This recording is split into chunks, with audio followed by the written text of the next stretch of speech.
ഇലക്ഷനിൽ നീയാണല്ലേ എനിക്ക് ഒപ്പോസ്? അതെടാ, നിന്റെ തെമ്മാടി വാശി ഇവിടെ അവസാനിപ്പിക്കും. അവസാനിപ്പിക്കും ഇന്നും. അതിനു മുൻപേ നിന്നെ എനിക്കൊന്ന്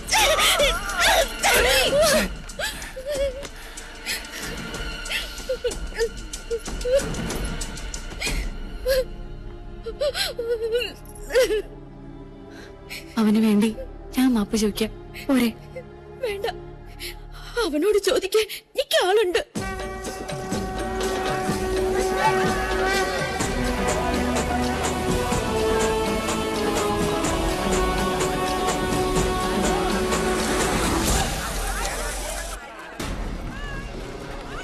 ഏത് അമ്പലക്കാളയാണ് അവിടെ മേഞ്ഞ് കുളയ്ക്കുന്നത്? സൂര്യോ കീരിയോ? സൂര്യൻ മുകളിലുണ്ട്.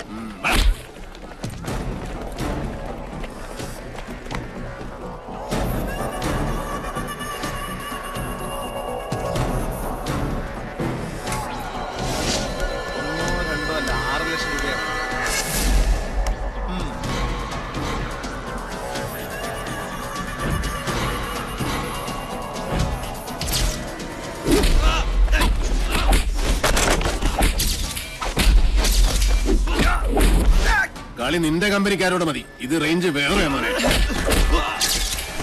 തുടങ്ങി കുഞ്ഞിനോട്ടൻ.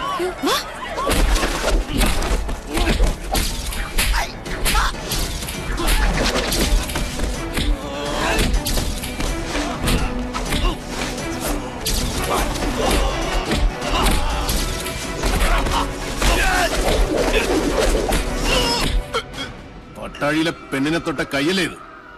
അന്നം തിന്നാനാലും ശരി, ആസനം കഴുകാനാലും ശരി, ഇനി ഇത് നിനക്ക് ഉപകരിക്കണം. ഇപ്പൊ നീ പൊയ്ക്കോ.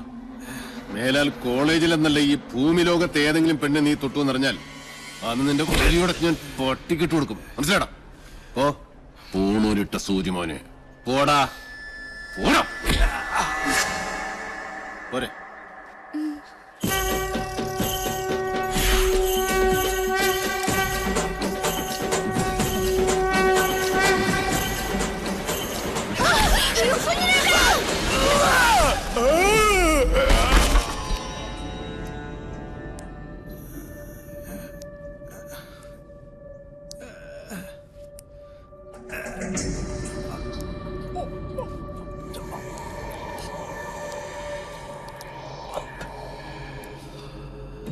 ശുഭമസ്തു.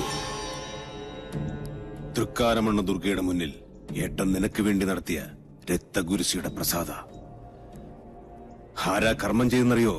സാക്ഷാൽ പട്ടാഴി മാധവൻ നമ്പൂതിരി. അവന്റെ അനിയന്റെ ജീവന ഞാൻ ദേവിയോട് ചോദിച്ചതെന്ന് പാവം പുറപ്പെടാ ശാന്തി ഇതുവരെ അറിഞ്ഞിട്ടില്ല. പ്രസാദം തരുമ്പോൾ 2 കൈയും വെച്ച് അനുഗ്രഹിച്ചു. ഇച്ഛ പോലെ എല്ലാം നടക്കട്ടെ എന്ന്.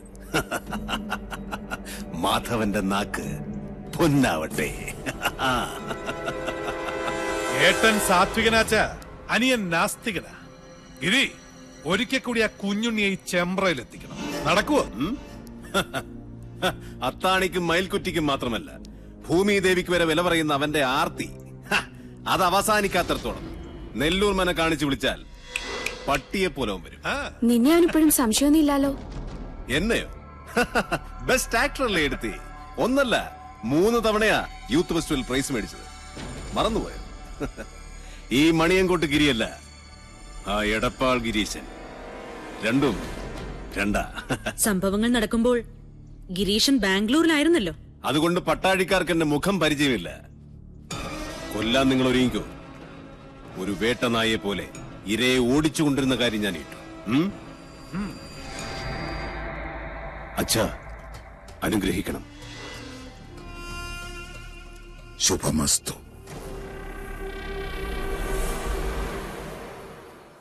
അതെ, കുത്തിയിരിപ്പ് സത്യാഗ്രഹം നടത്താനല്ല ഞാനിവിടെ വന്നത്. എന്റെ സമയത്തിന് എനിക്ക് വിലയുണ്ട്. എന്തിനാ ഇപ്പൊ എന്നെ കൊണ്ട് വിളിപ്പിച്ചത്? ഇത്രയിടം വന്നിട്ട് സ്വന്തം ഏട്ടനെയോ കണ്ടില്ല. ദേവിയെങ്കിലും ഒന്ന് കയറി കണ്ടൂടെ? രശീത് വെച്ച് പുണ്യം വിൽക്കുന്ന ഏർപ്പാട് എനിക്ക് ഇഷ്ടമല്ല. ഏട്ടൻ എന്തെങ്കിലും പറഞ്ഞിട്ടുണ്ടെങ്കിൽ അത് പറഞ്ഞോളൂ. എനിക്ക് പോണം. മുച്ചൂട് നശിച്ച ഇല്ലങ്ങൾ വാങ്ങി തിരിച്ചും മറിച്ചും കച്ചവടം ചെയ്തെന്ന് പറയാൻ പറഞ്ഞു. ഈ ജാതകത്തിന് ഭൂമി കച്ചവടം ശരിയാവില്ലാത്രേ. ഞാൻ തിരിച്ചുമറിച്ച് ഇല്ലങ്ങളും പറമ്പുകളും വിറ്റ് കിട്ടുന്ന കാശുകൊണ്ടാ പട്ടാഴിയിലെ പത്തായപ്പുരം നിറഞ്ഞു കിടക്കുന്നതും അവിടുത്തെ ദാസ്യ പരമ്പരയെ മുഴുവൻ ഇക്കാലം അത്രയും തീറ്റിപ്പോറ്റിയതും. അതൊന്നും ആർക്കും അറിയണ്ടല്ലോ. നെറ്റി പേർക്കുന്ന കാശ് കൊണ്ട് അന്നം തേടുക, അതാ എന്റെ പോളിസി. അന്നം തന്നെ ഉന്നം, അതിനു വേണ്ടി എന്തും ചെയ്യും. കേട്ടില്ലേ? ഈശ്വരൻ നിൽക്കാത്തതേ പറയൂ, പ്രവർത്തിക്കൂ. അകത്തിരിക്കുന്ന ആളോട് അനിയന് വേണ്ടി മനസ്സോടൊന്നൊന്ന് പ്രാർത്ഥിക്കാൻ പറയാ. അമ്മേ നാരായണ.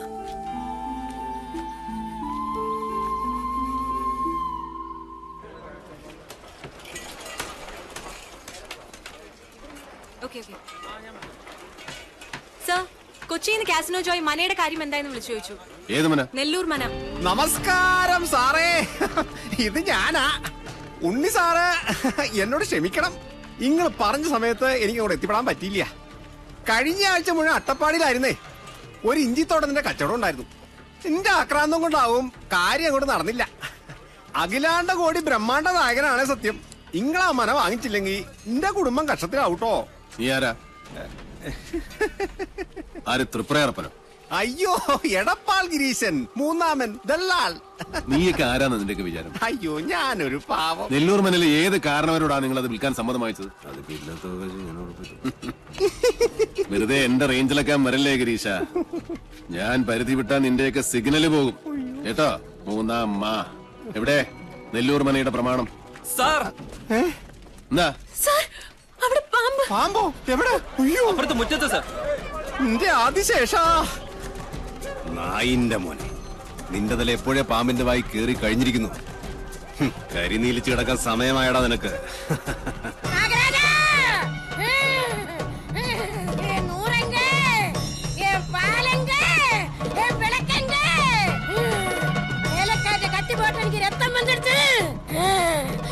என்ன இன்னும் வேலை நிறுத்தி இங்க குடியிருத்து இல்லானா நான் இங்க பூரா சபிச்சு முடிச்சிடுவேன். நாகராஜா, ഒന്ന് മാറി.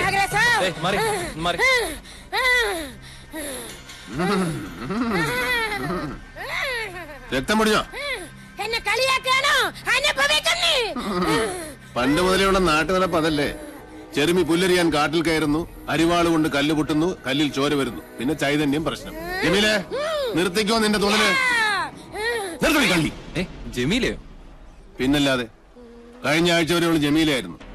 പിന്നെ മുരുകനെ കെട്ടി ശിവഗംഗയായി. അടുത്ത ആഴ്ച അവള് ആന്റണിയെ കെട്ടി കുഞ്ഞുമേരിയാവും. ഓടെ അവിടെ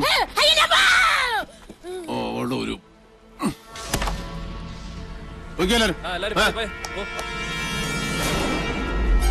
മാറുക, അങ്ങോട്ടൊന്ന് മാറുക. സമ്മതിച്ചിരിക്കണു സാറേ, സമ്മതിച്ചിരിക്കണു. EMS-നും വീട്ടിക്കും ശേഷം നമ്പൂരി സമുദായത്തിൽ പറഞ്ഞ തീപ്പൊരി ഞങ്ങള്. സാറേ, കണ്ട കീഴ്ജാതിക്കാര് കയ്യേറണ മുമ്പ് ആ മന പട്ടാഴി മനയോട് ചേരണമെന്നാ ദേവപ്രമാണം. അത് നടന്നേ പറ്റൂട്ടോ. രേഖകൾ പ്രകാരം എവിടെയോ ഒരു അവകാശി ജീവിച്ചിട്ടുണ്ടെന്നാ. അയാളെ ഞാൻ കണ്ടുപിടിച്ച് കൊണ്ടും തരും. ഉറപ്പാ? ഉറപ്പ്.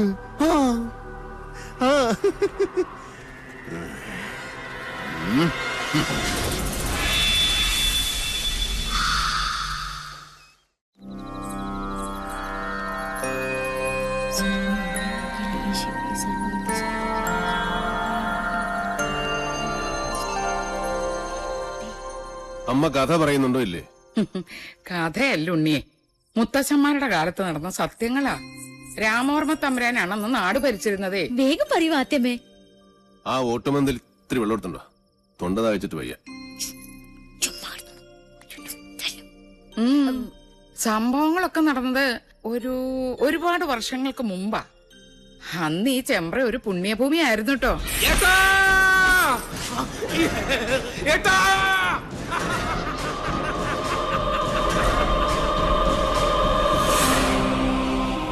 വേദവും മന്ത്രവും ഉരുക്കഴിക്കുന്ന പവിത്രഭൂമിയെ രണ്ടായി ഭാഗിച്ചൊഴുകുന്ന ചെമ്പ്രപ്പുഴ.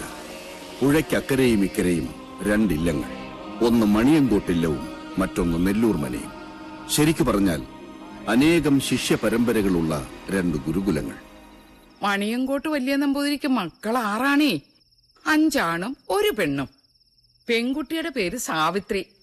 കണ്ടാലോ അപ്സര കന്യക. അച്ഛനെ പോലെ തന്നെ ജ്ഞാനിയായിരുന്നു സാവിത്രി. അഞ്ജനം കൊണ്ട് കണ്ണെഴുതി, കുങ്കുമം കൊണ്ട് പൊട്ടുകുത്തി, കസ്തൂരി കളഭങ്ങൾ ചാർത്തി പല്ലക്കിൽ എഴുന്നള്ളുന്ന മണിയങ്കോട്ട് സാവിത്രി വിദ്യാദേവിയുടെ മനുഷ്യാവതാരമെന്ന് ചെമ്പ്രക്കാരെല്ലാം ഒരുപോലെ വിശ്വസിച്ചു.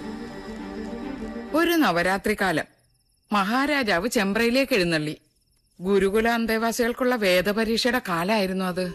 എന്നിട്ട് പോകുന്നുണ്ടോ നീ? പറയാത്തമ്മേ, എനിക്ക് കേക്കണം.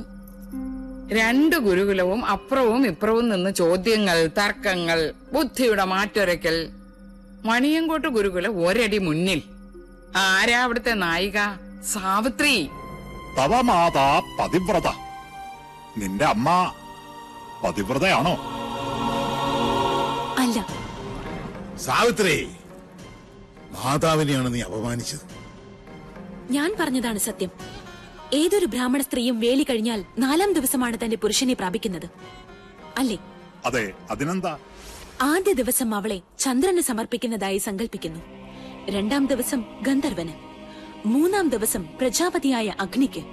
അത് കഴിഞ്ഞ് 4-ാം ദിവസം മാത്രമേ താലി കെട്ടിയ മനുഷ്യന് അവളെ സ്പർശിക്കാൻ പോലും നിങ്ങൾ അനുവദിക്കൂ. അന്നല്ലേ സേകമുഹൂർത്തം. അതുകൊണ്ട് ഞാൻ പറയുന്നു, ഒരു ബ്രാഹ്മണ ഭാര്യയും പതിവ്രതയല്ല. ജ്ഞാനിയാണ് നീ. മണിയങ്കോടിന്റെ മാനം നീ കാത്തു. ഇവിടെ കൊണ്ട് മതിയാക്കാൻ നെല്ലൂരെ. വരട്ടെ, ഒരു ചോദ്യം കൂടി ബാക്കിയുണ്ട്. സാവിത്രിയെ പരാജയപ്പെടുത്തിയാൽ മണിയങ്കോട്ട് ഗുരുകുലം വീഴുന്ന് നെല്ലൂർ കാർന്നോര് നിരീക്ഷിച്ചു. പേരക്കുട്ടിയുടെ പ്രായമുള്ള ആ ജ്ഞാനദേവതയോട് കാർന്നോര് ചോദിക്കാൻ പാടില്ലാത്ത ഒരു ചോദ്യം അങ്ങോട്ട് ചോദിച്ചേ. പഞ്ചേന്ദ്രിയങ്ങളെ ത്രസിപ്പിക്കുന്ന രസങ്ങളിൽ ഏറ്റവും വലിയ രസം ഏത്? മണിയൻകുട്ടി സാവിത്രി എന്തുത്തര പറഞ്ഞേ? പറഞ്ഞില്ലേ, ഉത്തരം കാർന്നോരുടെ മുമ്പിൽ ഓലയിൽ എഴുതി കാണിച്ചു സാവിത്രി. അതേമേ, സാവിത്രി എന്താ എഴുതിയത്?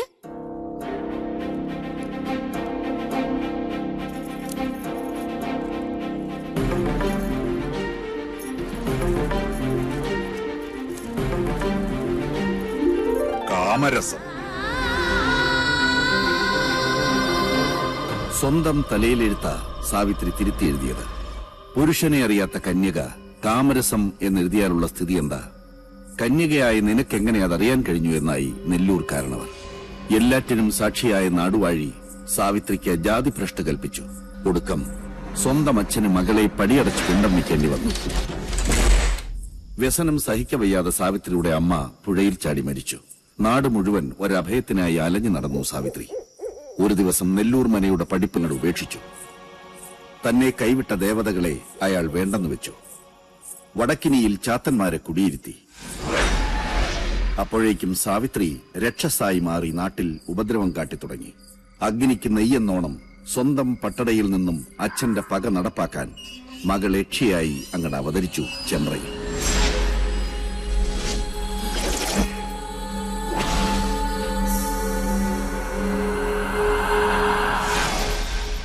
സാവിത്രിയുടെ രക്തം വീണ തന്റെ മനയിൽ അനർത്ഥങ്ങൾ പ്രതീക്ഷിച്ച നെല്ലൂർ കാരണവർ ഉളിയന്നൂർ തച്ചനെ വരുത്തി പുതിയ ഒരു എട്ടുകെട്ട് പണിയിച്ചു. പാലുകാച്ചലും സദ്യയും. ചെമ്പ്രയിൽ ഒരു ഉത്സവത്തിന്റെ ആഘോഷമായിരുന്നു അന്ന്. പക്ഷെ ആ രാത്രി പകവീട്ടലിന്റെ രാത്രി കൂടിയായിരുന്നു. സന്ധ്യാജപത്തിനു വേണ്ടി കുളിക്കാനിറങ്ങിയ നെല്ലൂർ കാരണവരെ നേറിയക്ഷിയായി വന്ന സാവിത്രി അകപ്പകയോടെ കഴുത്തിൽ കോമ്പല് താഴ്ത്തി. പിറ്റേന്ന് ചെമ്പ്രപ്പുഴയിലാണ് കാരണവരുടെ ശവം പൊന്തിയത്. നെല്ലൂർ മനയിൽ അവശേഷിച്ചിരുന്നവരെല്ലാം ജീവനും കൊണ്ട് ചെമ്പ്ര വിട്ട് ഓടിപ്പോയി.